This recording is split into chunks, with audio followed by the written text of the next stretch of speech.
Hey guys, welcome back to another Dragons instructional video. Today I want to talk about some aiming systems, but specifically fractional ball aiming systems. There's probably 16 plus aiming systems that I personally am comfortable to teach, and they all do the same thing. They send the cue ball to the ghost ball location. The reason why all these aiming systems, of course, exist is because not everybody can imagine the size of the ghost ball, and it makes sense with parallax.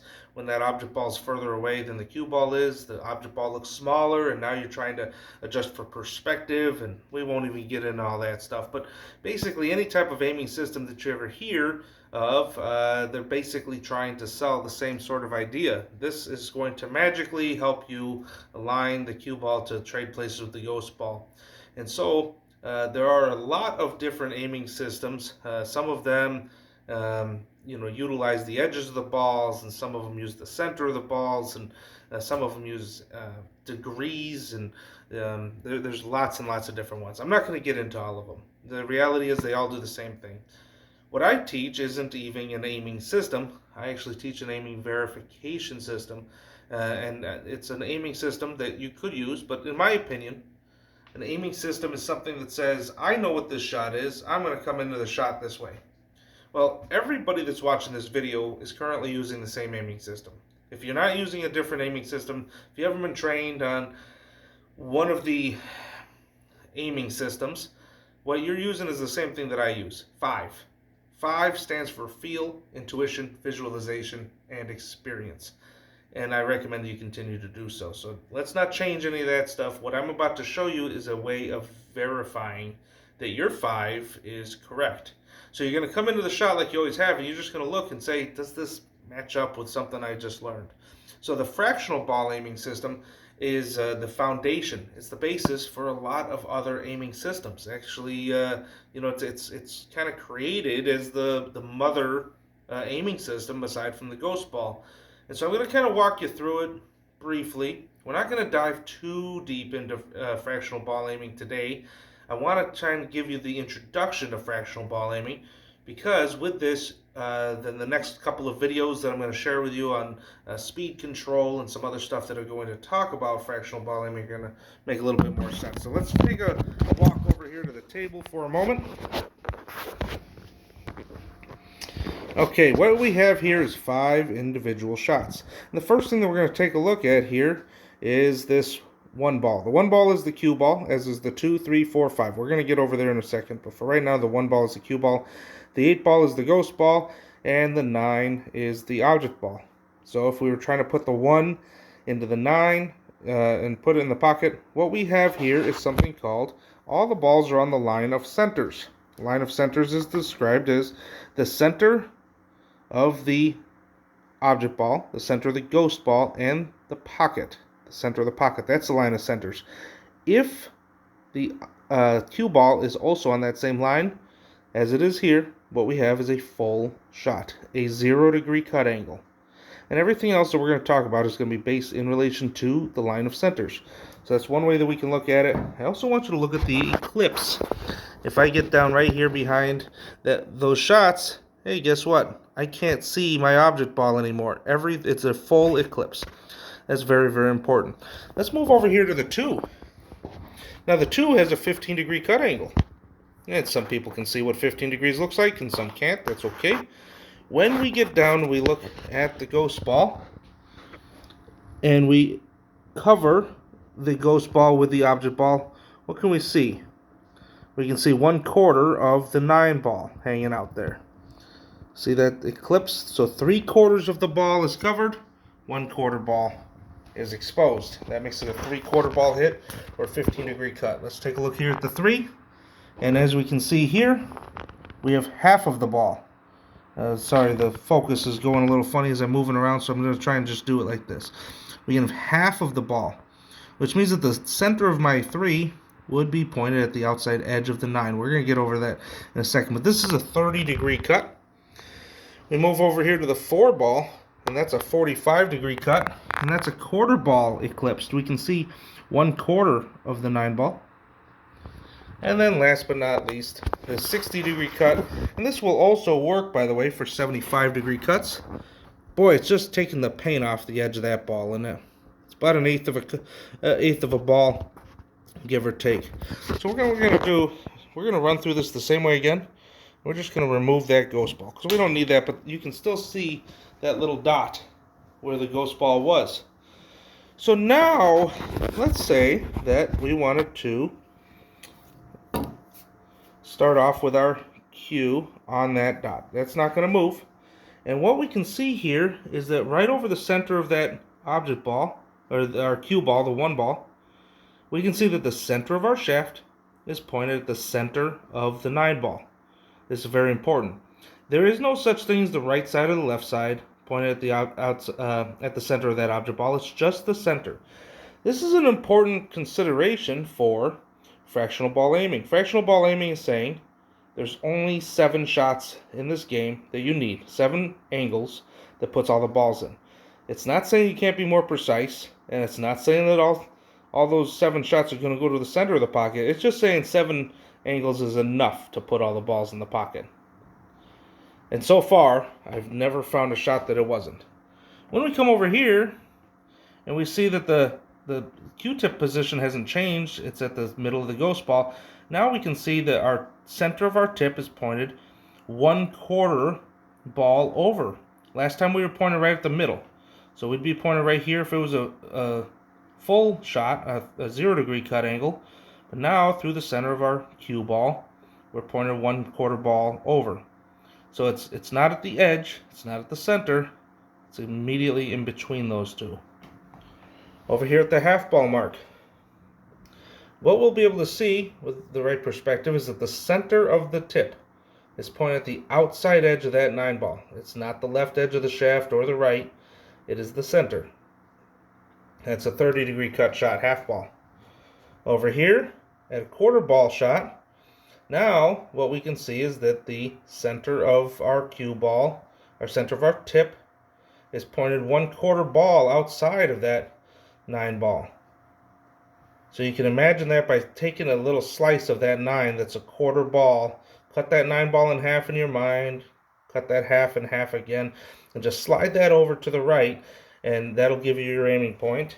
And lastly, when we come over here, boy, it looks pretty darn close, like the center of our tip's about a half ball outside. So whatever the eclipse is, our tip is pointed half of a ball over. I'm going to help you find one more way of looking at this. You have a built-in angle finder right here with your hand. If you take your hand, make a 90-degree angle between your pinky and your thumb. And what we have here is pinky is going to be 0.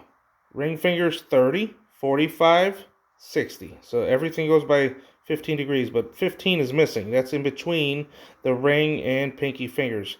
It'd be halfway in between. So my 1 ball here, that's what it would look like for 15. I'll explain what all this stuff means in just one moment. So if we take our hand and we make that 90-degree cut angle and we move our pinky over the our cue ball and object ball, and just keep moving it up until my palm is at the ghost ball. Now which finger's at the pocket? My pinky is. That's 0 degrees.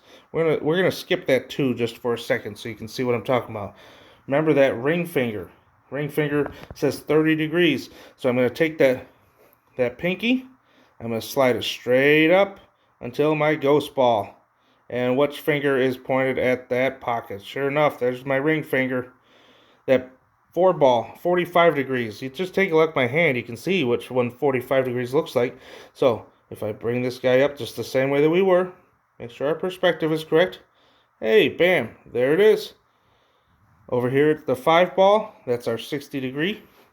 And we know that this one's going to be our index finger. There it is. So now let's talk about that 2 ball. That 2 ball, as we found out earlier, that is 15 degrees. And we discussed the space in between ring and pinky. And there it is. You can see the pocket right in between those 2 fingers. That's 15 degrees. Over here at that 3 ball, remember, that is our ring finger. And over here at our 1 ball, that's our pinky finger. That's 0 degrees. So, now that we understand all of this, let's talk about 2 other shots. Now, these 2 other shots aren't so important for you to know right now. They are very, very important if you're going to use this aiming system, but that's where the 6 and the 7 are. These are called half ball full or half ball thick, which would be the 6 ball, and half ball thin, which is the 7 ball. What a half ball thick is saying is it's not quite a half ball. It's not a 3/4 ball either. It's exactly in the middle of those two. It's a 5/8 ball hit. But I don't know about you. I don't like the idea of adding more fractions. I think 5 fractions is enough. But what are we really saying? If we place that tip back there at the ghost ball center and over that 6 ball, the right side of the shaft is now pointed at the edge of the 9. If we come over here to the 3, now keep in mind that tip's not moving. You can see that the center of the shaft is pointed over there. If we go over here to the 7, hey, there's the left side of the shaft. Center. There's the right. And there's the left. So, what is that really saying? Why do we need to account for that? Well, in a previous lesson, you probably knew that or you probably remember cut induced throw and spin induced throw are maximized with about a half ball hit. And so that's why we have to account for these things. So when you get down in the shot, I don't want you to, the way that you're aiming the shot. If you get down in the shot and you find out you're not at one of those 7 shots that you know makes sense, then that is a trigger to say something's not right. We're just going to stand up. We're going to redo this because there's no such thing as the side of my shaft pointed at one of those 5 spots we talked about, unless it is a half ball hit. Only the half ball hit. Thin and thick are you going to use the side of your shaft. For any other shot, for the full, it's going to be the center of your tip at the center of the object ball. Here's my object ball, center. For a 3/4, it's going to be the center of the tip over here at the 3/4 ball mark. And for a half ball hit, it's going to be center of my tip at the half ball mark. For thin or thick, it might be the side of that shaft pointed there. But for regular half ball hits, right here. For a 1/4 ball hit, we're going to be pointing 1/4 ball outside. And then for an edge-to-edge hit, that 60 to 70 degree cut, we're going to be pointing just about a half a ball outside. Okay. I hope this makes sense. Again, I'm going to run through it one more time just to make the correlation. A full ball is 0 degrees. So if you're looking at a clock, this would be noon. And then a 15 degree cut, that's going to be, well, that would be 1 o'clock, right? Because noon, let's figure this out. If noon's up here and 3's down here, there's 90 degrees. So that means 1:30. Well, that there would be 45 degrees. And that means 1 o'clock is 30 degrees. 1, 2, and 3 are all 30 degrees. So it's actually 12:30. So every 15 degrees is half of 1 hour. So I misspoke there. So if we're over here at 12:30, that's the angle. You're looking at 15 degrees. If you're looking at 30 degrees, 1 o'clock. 45 degrees, 1:30. So on and so forth. Okay. If you have any questions, let me know. I've got additional videos. I'd be happy to spit this out a different way, but those are the basic ways to understand it. For the most part, the biggest thing you need to do is not to memorize what these shots are. Don't come down on the shot with the predisposition that you know what the shot is. You might look at it and say, hey, that looks like a half ball hit, and it might. That's okay. Get down on the shot the way you always have. That's all I can tell you. And just identify, is the right part of my shaft pointed at the right part of my ball? Does it make sense? If it is the right side of your shaft or the center of your shaft at this half ball hit, hey, could be one of those 2 shots. There shouldn't be some in-between part of your shaft pointed at that outside spot. Everything else is just going to be the center of your shaft. So I hope that makes sense. I hope it's clear, and it'll certainly make more sense when you start practicing with it. But if you just get down on every single shot you ever have, you're going to find your tip is pointed at one of those spots. The beautiful thing about having only 7 shots is 5 of them aren't going to make any sense at all. So most of the time you're just kind of toying between which one of these 2 shots is actually the one that makes sense. All right. Hope you're shooting well. Hope you're healthy and you are personally well. And I'll look forward to sending you some more videos on utilizing this new fractional ball aiming system here coming up soon. All right, thanks so much for subscribing. Train better, do better, shop better at DragonBilliardsInstruction.com. And don't forget to sign up for Dragon Points. You might as well roll those in. See ya.